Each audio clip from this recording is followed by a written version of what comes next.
exactly. You think that Josh Taylor got so much publicity? It was a close fight. It could have gone either way, though. I didn't think it was close.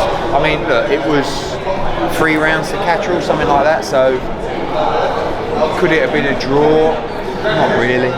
But I think at the end of the day, Catterall won the fight, and one of the scorecards was 114, 111 to Josh Taylor. Like, you can't say Josh Taylor won that fight by 3 rounds. Bob Arum did, but you can't. You know, it's difficult. You know, when you represent a fighter and you get asked a question after the fight, it's hard to go against the fighter. I've done it a few times recently, and the fighter really doesn't like it. But you have to be honest as well at the same time. And, you know, but it wasn't. I didn't feel like it was the worst decision of all time. But Jack Catterall won, and it was like, this kid. It wasn't one belt; it was every belt. So this kid, the outsider, was going to be undisputed champion, and it was robbed away from him. So, from your experience, British Board of Control, could they turn the decision? It's not. No, they can't turn it. It's not just the British Boxing Board of Control. It's just boxing. We see bad scorecards all the time. But the problem is sometimes the commissions want to just protect their officials. Whereas really, like Tony Bellew made a good comment the other day. Says, we fight for 36 minutes.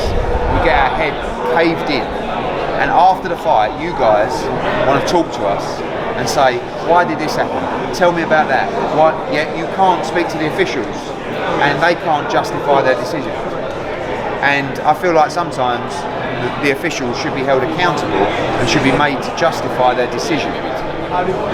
Scoring is subjective, so everyone can have different scores. But when no one in boxing scored that fight to Josh Taylor, how can 3 men, experienced judges, score it to Josh Taylor when no one else scored it to Josh Taylor in the world, apart from Bob Arum? What do we think about open scoring?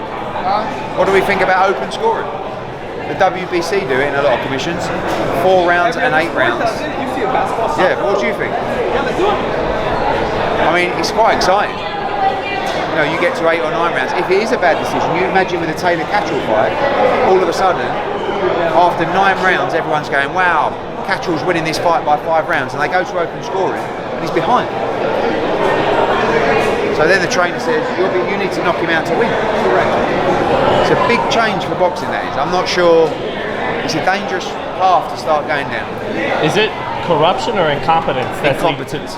Unquestionably. Listen, I've been around boxing for 35 years. I've promoted fights for 13 years.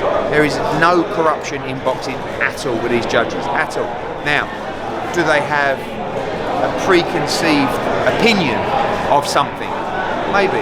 If someone's been in the sport a long time, maybe they don't like a style, or maybe they don't like a fighter, subconsciously. Do you know what I mean? But the British Boxing Board of Control, tremendous officials, but they got it wrong. So if you get it wrong, like in any job, you have to be held accountable. And I want to see new talent, but I want to see new officials coming into the sport. It's the same old faces. You know what I mean? Mm-hmm. You see them at ringside all the time, I see judging. The same judges that when I started promoting were judges with the British Boxing Board job. Good judges, good people. I'd like to see some new blood. And then when they get too old, their kids, then they assign their nephew Maybe, or their yeah. kids. Yeah, so. Hey Eddie, you seem like a real nice guy. My name is Josh, 4 Corner Boxing. So